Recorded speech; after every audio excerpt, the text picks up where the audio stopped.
नमस्कार, न्यूज 21 देख रहे हैं आप और मैं हूं आपके साथ अखिल। भाजपा प्रदेश अध्यक्ष मदन राठौड़ ने कांग्रेस नेताओं सचिन पायलट और गोविंद सिंह डोटासरा पर तीखे हमले किए।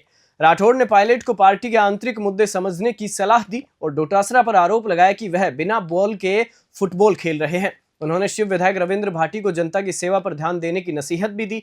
राठौड़ ने दिल्ली चुनाव में बीजेपी की जीत का दावा करते हुए विपक्ष पर रेवड़ी बांटने का आरोप लगाया है। स्कूल बंद नहीं कर रहे हम, और करना हमारी प्रवृत्ति भी नहीं है। अब जहाँ 5 बच्चे हैं और 5 अध्यापक हैं तो आप विचार करिए, उसका समायोजन किया है।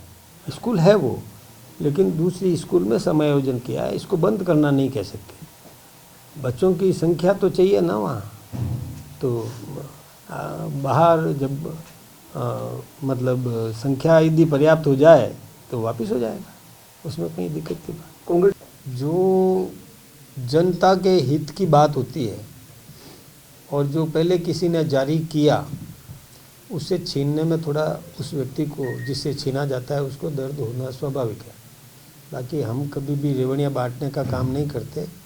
हम वही काम करते हैं कि आम आदमी को रोजी रोटी मिलना चाहिए, पेट उसका भरना चाहिए, भूखा नहीं रहे। ये व्यवस्था तो ज़रूरी है और ये सरकार का दायित्व भी है कि किसी को भूखा नहीं रहने दें। इसलिए इसको आप रेवड़ियाँ मत कहिए, उसकी आवश्यकता की पूर्ति कहिए। रेवड़ियाँ वो बांटी गई जो आनन फानन में जो विपक्ष ने ज़रूरत नहीं थी, लेकिन एक चुनावी लाभ लेने के लिए और घोषणाएं कर दी, वो रेवड़ियाँ कहलाती है। बार एक भी एमएलए कांग्रेस का नहीं जीता। कब ये आम आदमी पार्टी से समझौता कर लेते हैं, कब इनके संबंध बिगड़ जाते हैं। ये बेमेल गठजोड़ पूरे हिंदुस्तान में करते आ रहे हैं। पहले अपने नेतृत्व को समझना चाहिए पायलट साहब को कि उनका जो नेतृत्व है, उनके लीडरशिप जो है वो ढुलमुल है, कभी अपने जो निर्णय पर अडिग नहीं रहती, बदलती जाती है। किस प्रदेश में किसके साथ समझौता करते हैं, फिर उन्हीं से और कुश्ती भी लड़ लेते हैं। तो इसलिए वो अपना घर संभाले, हमारे बारे में नहीं सोचे। ना हमको कोई शीश महल से मतलब है, ना हमें कोई नहीं। हमें जनता की सेवा करनी है और जनता ने भी तय कर लिया है कि दिल्ली में इस बार भारतीय जनता पार्टी को और बहुमत मिलेगा। सरकार भारतीय जनता पार्टी की दिल्ली में बनने जा रही है। अच्छा, मुद्दा तो भ्रष्टाचार शीश महल हुई। तो देखिए, मुद्दा हमारा एक्चुअली जन सेवा है और हमने जो काम किए हैं वो मुद्दा है।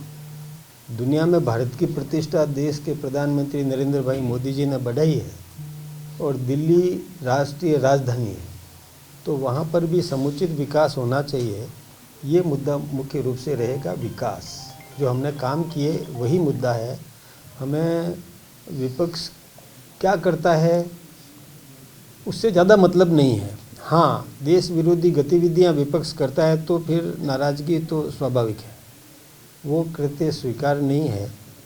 बाकी हम अपने एजेंडे से काम करते हैं। हम अपने चुनाव घोषणा पत्र के आधार पर काम करते हैं। जो हमने चुनाव घोषणा पत्र जारी किया है उसको हम लेकर के जनता के बीच में जाएंगे और जा रहे हैं। हमने ये प्रयास किया कि जन अपेक्षाओं के अनुरूप हमने उम्मीदवार उतारे हैं जो जनता की सेवा करने के लिए कृत संकल्प है और जनता आशीर्वाद देगी। कई चुनाव में आपके नेता बोल चुके हैं कि ये जो रेवड़ी बांट रहे हैं उनसे राज्य की हालत बुरी तरह खराब हो जाएगी। इस बार आपने सबसे देखिए, विकास में कोई बाधक नहीं बनी, ये विकास प्राथमिकता है। और भाटी जी शायद ये नहीं समझ पा रहे हैं कि वहाँ पर यदि जो ये ऊर्जा के क्षेत्र में या और किसी भी क्षेत्र में विकास हो रहा है तो उसका लाभ आम नागरिक को मिलेगा। इस विषय को उन्हें गंभीरता से समझना चाहिए और सरकार के काम में रोड़े नहीं अटकाना चाहिए।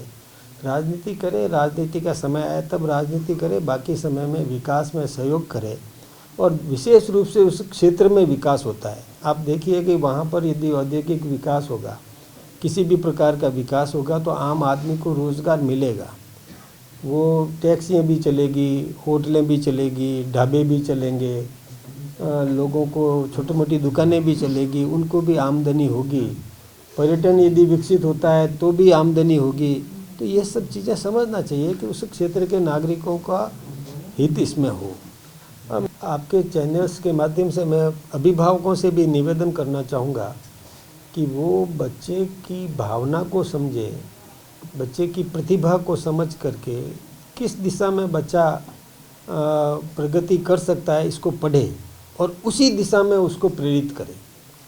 ऐसा नहीं करे कि बच्चे का भाव विचार तो मेडिकल लाइन में जाने का है और आप उसको इंजीनियरिंग के लिए भेज रहे हो, तो वहाँ पर उसको तकलीफ़ होती है। ऐसे ही यदि किसी का इंजीनियरिंग में जाने की प्रतिभा है और उसको आप IAS या मेडिकल में भेजने की कोशिश करेंगे तो बच्चा तनाव महसूस करता है। एक दूसरा, ये जो कोचिंग इंस्टीट्यूट्स है उनसे भी मैं कहूँगा कि अपने क्लास में संख्या सीमित करें।